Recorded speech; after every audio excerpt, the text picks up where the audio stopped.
প্রিয় ভাই বোনেরা, এই বিষয়ে যারা বিশেষজ্ঞ তারা পরিষ্কারভাবে বিভিন্নভাবে বলেছে যে আইডি এইভাবে হ্যাক হতে পারে না।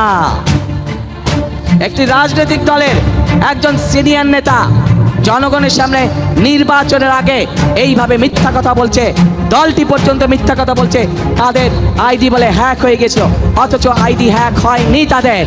আজ আমরা দেখেছি একটি রাজনৈতিক দলের নেতা পরিষ্কারভাবে নারীদেরকে কিভাবে অসম্মানিত করেছে, তাদেরকে খারাপ ভাষা দিয়ে অসম্মানিত করেছে। প্রিয় ভাই বোনেরা, কর্মজীবী নারীদের বিষয়ে জামাতে ইসলামীর আমির শফিকুর রহমানের ভেরিফাইড এক্স অ্যাকাউন্ট থেকে করা পোস্ট নিয়ে তুমুল আলোচনা সমালোচনা চলছে। জামায়াতে ইসলামীর আমির ডক্টর শফিকুর রহমানের এক্স অ্যাকাউন্টের পোস্ট ঘিরে উত্তপ্ত দেশের রাজনৈতিক অঙ্গন। নারী বিদ্বেষী একটি পোস্টের প্রায় 9 ঘন্টা পর দেশব্যাপী তুমুল সমালোচনার মুখে রাত 1টার দিকে আইডি হ্যাকের দাবি কতটা যৌক্তিক আলোচনা হবে। নির্বাচনে আগেই বলেছি যে এবার আমি নির্দিষ্ট কোনো দলের পক্ষে আমার কোনো অবস্থান থাকবে না, তবে অবশ্যই যা ঘটে, যেটা ঘটছে, যা ঘটবে সামনে আল্লাহ যদি বাঁচিয়ে রাখেন, সেটা নির্বাচন পর্যন্ত, নির্বাচনের ফলাফল পর্যন্ত আপনাদের প্রতি মুহূর্তের আপডেট জানানোর চেষ্টা করব ইনশাআল্লাহ। তো তার ধারাবাহিকতায় আজকে আপনাদের বলা চলে সূচনা একটা বক্তব্য দিচ্ছি, যেখানে মূলত বিএনপি এবং জামায়াত দুই দলই এবারের প্রতিদ্বন্দ্বিতা করছে মূলত। তো তাদের ভেতরে কাদের অবস্থান কেমন আছে, ক্ষমতায় কারা যেতে পারেন, কেন যেতে পারেন, বা আপনার কাকে পছন্দ করা উচিত, সমর্থন দেওয়া উচিত ইনডিরেক্টলি, সেটারও কিছু ইঙ্গিত আমার এই ভিডিওতে থাকবে।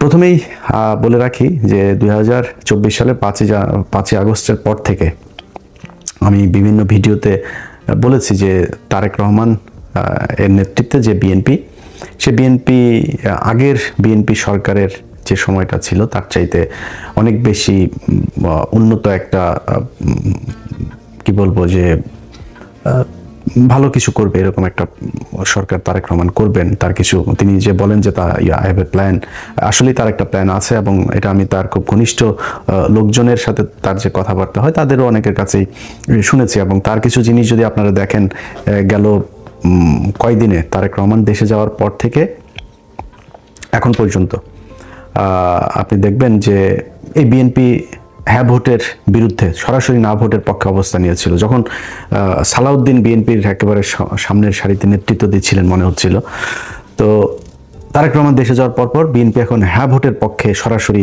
ক্যাম্পেইন করছে। তারপরে কিছু কিছু জায়গায় আবার বলা হচ্ছে যে বিএনপি বিসমিল্লাহ সরিয়ে দেওয়া হচ্ছে সংবিধান থেকে, এই হ্যাঁ ভোটের পক্ষে ভোট দিলে। একদম মিথ্যা একটা কথা। সংবিধানের যেসব অনুচ্ছেদগুলো পরিবর্তন করতে চায়, সংস্কার করতে চায়, একমাত্র সেই অনুচ্ছেদগুলো নিয়ে কথা বলা হচ্ছে। বিসমিল্লাহ এটা প্রস্তাবনায় আছে, এটা নিয়ে কোনো আলোচনা হয় না, এটাতে টাচই করে নেই, এটার কোনো সংস্কার চায় না, যে কারণে ওই আলোচনা এই ইয়েতে নেই। তো এটাকে বোঝানো হচ্ছে যেহেতু এই সংস্কারের এই জায়গায় নেই, সংস্কার এই জায়গায় থাকবে না, তো পুরো সংবিধান তো সংস্কার করা হচ্ছে না, সংবিধান তো আর বাতিল করে দেওয়া হচ্ছে না, সংবিধান এই সংশোধন করার একটা বিল আনার পক্ষে কাজ করছে।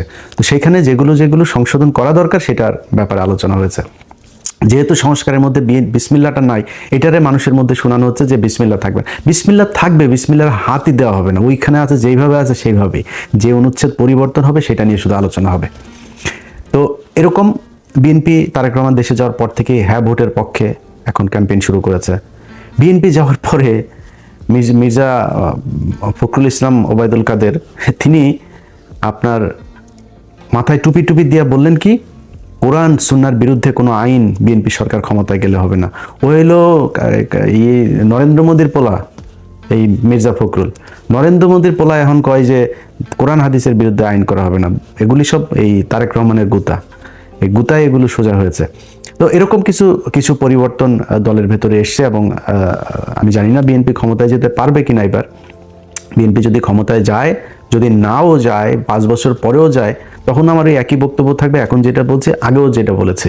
সো আমি এই 5 তারিখের পর থেকে এখন পর্যন্ত যতগুলো ভিডিওতে এই ধরনের বক্তব্য দিয়েছি যে তারেক রহমান অনেক সুন্দর কিছু ভালো কিছু করবে, তার কিছু ভালো উদ্দেশ্য আছে, ভালো কিছু পলিসি আছে, এগুলো বলার পরে আমার যারা লোকজন আছে তারা আবার বলে নাটক কম করো, পিওটিও এইসব কমেন্ট করে। তো যাই হোক, আমি আমার বক্তব্যে এখনো যেই জায়গায় আছি, আগেও যেই জায়গায় ছিলাম, ভবিষ্যতে ওইখানেই থাকবো, যে তারেক রহমান ভালো কিছু একটা করবে। এখন সমস্যাটা যেটা হবে সেটা হলো যে তারেক রহমান একা কতটুকু পারবে। এই তারেক রহমান দেশে যাওয়ার মানে দেশে আসার আগ মুহূর্ত পর্যন্ত আপনারা দেখেছেন যে বিএনপির কথাবার্তা কত কিছু। তাহলে তারেক রহমান যদি ক্ষমতায় যায়, ওই লোকগুলোকে নিয়েই তো তারেক রহমান লন্ডনে থাকা অবস্থায় আমরা দেখেছি যে কয়েকশো বিএনপির লোকজনকে আপনার করা হলো, বহিষ্কার করা হলো সুনির্দিষ্ট চাঁদাবাজির অভিযোগে। সেই লোকগুলোকে আবার ব্যাক আনা হয়েছে, এবং ওই লোকগুলো 53 জন না কতজন যেন আপনার এই নির্বাচনে ধানের শীষ নিয়ে নির্বাচন করছে, তাদের বহিষ্কারাদেশ প্রত্যাহার করে তাদেরকে নিয়ে আসা হয়েছে, মনোনয়ন দেওয়া হয়েছে, নির্বাচন করছে তারা। তো বাংলাদেশের মানুষ সবাই জানে আপনি নিজে সার্টিফিকেট দিয়েছিলেন যে হি ইজ চাঁদাবাজ, এখন আপনি তাকে মনোনয়ন দিয়ে বললেন যে ওরে এই চাঁদাবাজকে তুমি ধানের শীষে ভোট দাও। মানুষ তাহলে কারটা শুনবে? মানুষ তো জানো চাঁদাবাজ। এই লোক দিয়ে তো সম্ভব হবে না। সমানে আপনার এই 2 দেশের নাগরিক, দ্বৈত নাগরিকত্ব নিয়ে আপনি নির্বাচন করতে পারবেন না, কিন্তু আপনি করছেন। তা আপনার তো উদ্দেশ্য আপনি 5 বছর চুরি করবেন, করে আবার ফের আওয়ামী লীগের মতো পলায় বিদেশে যায় খাবেন। আপনি নাগরিকত্ব করছেন না কেন? আপনি ছাড়ছেন না কেন? তারপরে ব্যাংক লোনে আপনি নির্বাচনের আগেই, ক্ষমতায় যাওয়ার আগেই আপনি কি বলে এটার কি বলে ঋণ খেলাপি। একজন ঋণ খেলাপি যখন কিনা নির্বাচনের আগেই চুরি করে ক্ষমতায় আসতে চায়, ও তো নির্বাচিত হয়ে ক্ষমতায় গেলে পুরো ব্যাংক দখল করে ফেলবে, পুরো ব্যাংক ধ্বংস করবে। এই আওয়ামী লীগের মতো, আওয়ামী লীগ যা করেছে সেভাবে ও ব্যাংক ধ্বংস করে ফেলবে, পুরো ব্যাংক খাবে বসে বসে। সেই চোর বাটপার লুচা। আমার চুয়াডাঙ্গার কথা বলি, আমার চুয়াডাঙ্গায় জামাতের প্রার্থী হলো একে অ্যাডভোকেট রাসেল ভাই, আর বিএনপির প্রার্থী হইল গিয়া শরীফুজ্জামান শরীফ। তিনি একাধারে চাঁদাবাজ, ধান্দাবাজ, দখলবাজ, টেন্ডারবাজ, সবশেষ ধর্ষক। ধর্ষণের অভিযোগ করেছে এক নারী। কেন অভিযোগ করেছে? সেও বিএনপি করতো, স্কুল শিক্ষিকা, গান গায়, শিল্পী। সেই নারীকে আপনার ধর্ষণ করার অভিযোগ করার কারণে তাদের স্বর্ণ চোরাচালান এই মামলায় ঢুকাই দিয়ে তারা জেলে রেখেছে, এখনো জেলে। এই সপ্তাহে হয়তো বা সে ভালো একটা সুসংবাদ পাইতে পারি, সে সম্ভবত বের হবে। তো এই ব্যক্তিরা যদি আপনি জামাতের রাসেল ভাইয়ের কাছে যদি আপনি শরীফ ধর্ষককে দাঁড় করান, তো মানুষ কাকে ভোট দিবে? সারা দেশে তো একই অবস্থা। এই যে মির্জা আব্বাস আর পাটোয়ারি তো কোনো রিক্সাওয়ালার কাছ থেকে চান্দা নেয় না, কোনো দোকান থেকে চান্দা নেয় না, ফুটপাত থেকে চান্দা নেয় না। চান্দা আব্বাসের কাজে চান্দা নেওয়া। সারা জীবন চান্দাবাজি করেছে, এখনো চান্দাবাজি করে। এই যে আপনি ওনারা অনেক সময় বলে বেড়ান যে জামাতের লোকজন হলো গিয়া কিচ্ছু করে না, জামাতের লোকজন কোনো কষ্ট করে নাই, জামাতের লুকিয়ে লুকিয়ে আরামে তারপরে আওয়ামী লীগ সেজে তারপরে রাজনীতি করেছে। জামাতের কয়জনের ফাঁসি হয়েছে, জামাতের কতজন জেলে গিয়েছে, জামাতের কতজন রিমান্ডে গিয়েছে, জামাতের কতজন গুম হয়েছে, কতজন অঙ্গ হারিয়েছে, এটা হিসাব করতে চাইলে হিসাব করেন, তাহলে বুঝবেন যে কাদের উপরে কত নির্যাতন হয়েছে। চান্দা আব্বাসের পুরো ঢাকা ব্যাংক আরামসে তার বেড়েছে, আরো বাড়তে থেকেছে। তারপরে আপনি এই যে মীর কাশেম আলী, তার ছেলে পর্যন্ত আপনার গুম হয়ে একদম কি অবস্থায় বের হয়েছে আপনারা দেখেছেন সেগুলো। তো এই অবস্থা, এটা হলো জামাত আর বিএনপির মধ্যে।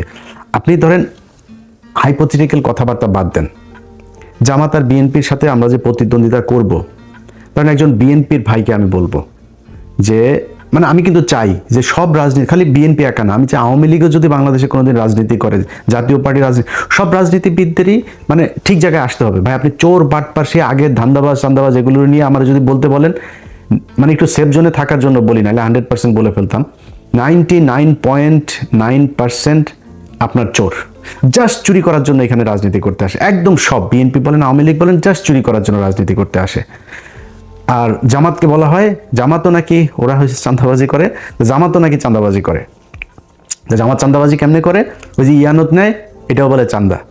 তো ও ইয়ানত নেয়, ওর পকেটে টাকা দিয়ে ও সংগঠন করে, রাজনীতি করে। আর আপনি মানুষের টাকা নেওয়ার জন্য রাজনীতি করেন, মানুষের কাছ থেকে চাঁদা নেওয়ার জন্য রাজনীতি করেন।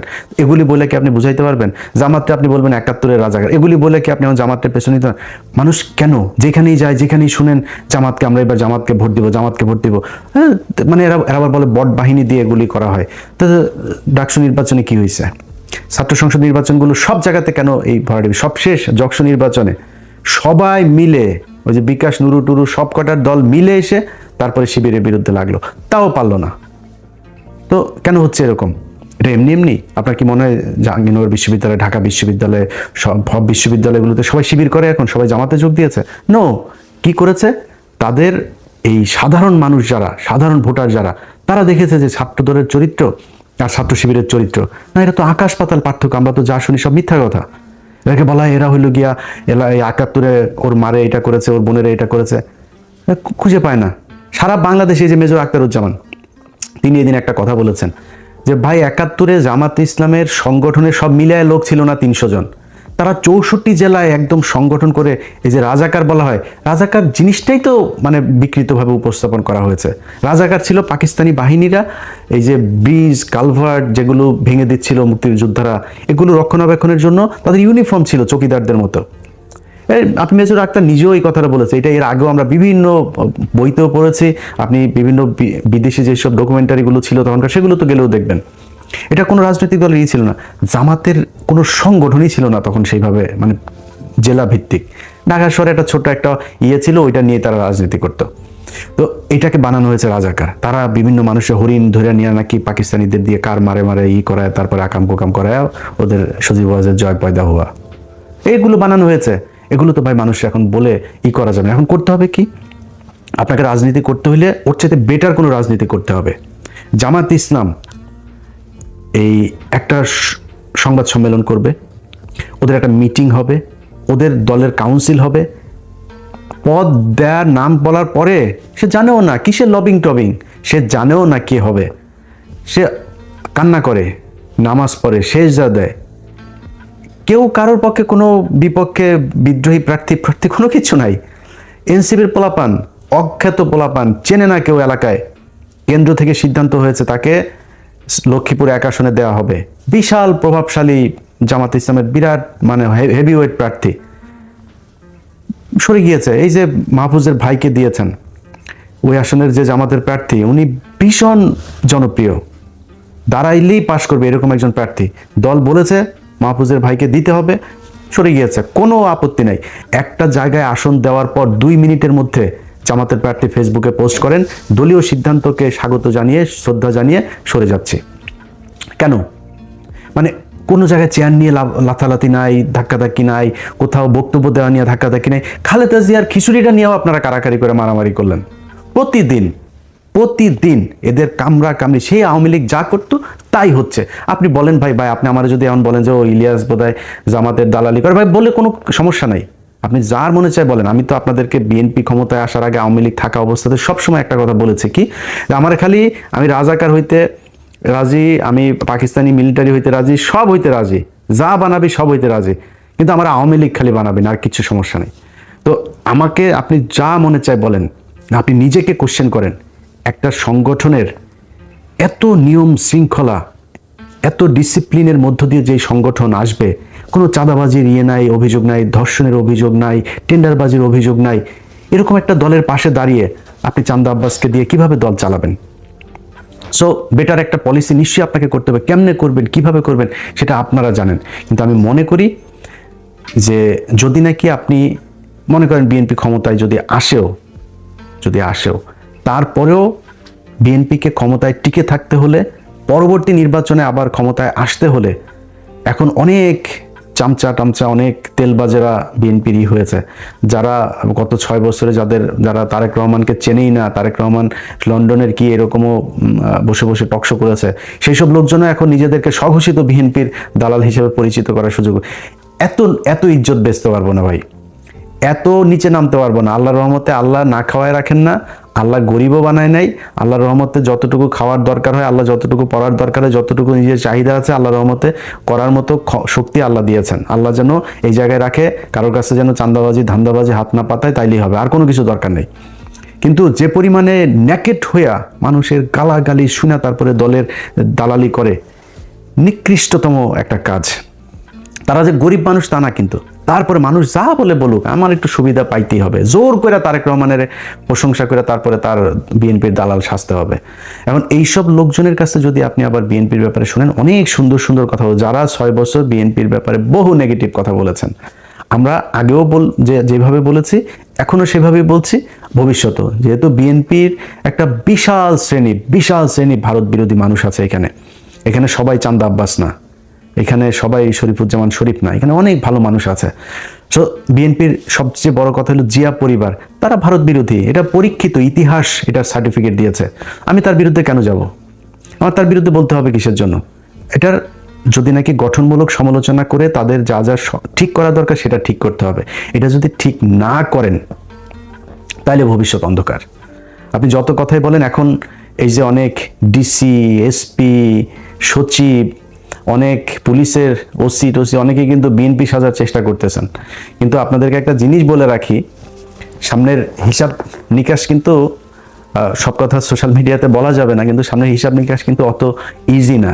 শুধু একটু ক্লু দেওয়া যায় আপনাদেরকে। এই যে এনসিপি জামাত ইসলামে যোগ দিল না, এটা খুব সহজভাবে নিয়েন না। এই যে সরকার এখন হ্যাঁ ভোটের পক্ষে ক্যাম্পেইন করছে, খুব সহজভাবে নিয়েন না। এই যে রিসেন্টলি দেখবেন সেনাবাহিনী আপনার সন্ত্রাসী ধরপাকড় শুরু করেছে না, যাদেরকে দিয়ে মারামারি করবেন, শয়তানি করবেন, মানুষের ভয় ভীতি দেখায় ভোট নেবেন, নির্বাচন আসতে আসতে কিন্তু এই ধরনের লোকজন পুরো শূন্য হয়ে যাবে।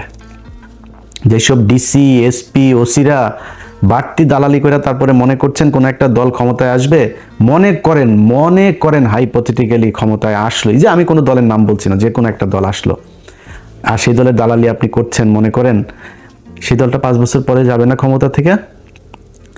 আপনাদের যাদেরকে মাফ করে দেওয়া হয়েছিল 5 তারিখে, তাদেরকে কিন্তু মাফ করবে না এর পরের বার।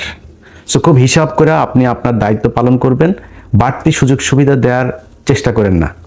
কারণ জামাত ইসলাম যেই পলিসি নিয়ে তারা আগাচ্ছে, সেটা হলো প্রতিটা কেন্দ্র তারা কাউন্ট করবে। এবারের আগের থেকে বলে রাখি, এবারের নির্বাচনের ফলাফল ঘোষণা হইতে পারে 3 দিন লাগতে পারে, কমপক্ষে 3 দিনও লাগতে পারে এবারের নির্বাচনের ফলাফল। কেন লাগতে পারে? কারণ কিছু কিছু জায়গায় এরকম 2 নম্বরই করতে পারে, হঠাৎ করে ডিসি অফিস থেকে একটা হয়ে যেতে পারে, ঘোষণা হয়ে যেতে পারে, অমুক 3.5 লাখ ভোট পেয়েছেন অমুক চান্দা আব্বাস। এখন চান্দা আব্বাস যে 3.5 লাখ ভোট পেয়েছে, এখন পাটোয়ারির ভোটগুলি তো জামাতের লোকজন তো প্রতিটা কেন্দ্রের ভোট তারা কাউন্ট করেছে, কেন্দ্র থেকে ফলাফল নিয়েছে, ঘোষণা দিয়েছে ওখানে যিনি আছেন প্রিজাইডিং অফিসার। তো তিনি যে বললেন এই কেন্দ্রে ভোট হয়েছে হলো ধরেন সারা ওই ঢাকা 8 আসনে মনে করেন ভোটার হইলো 2 লাখ। এখন কেন্দ্র প্রতি কেন্দ্র হিসাব করে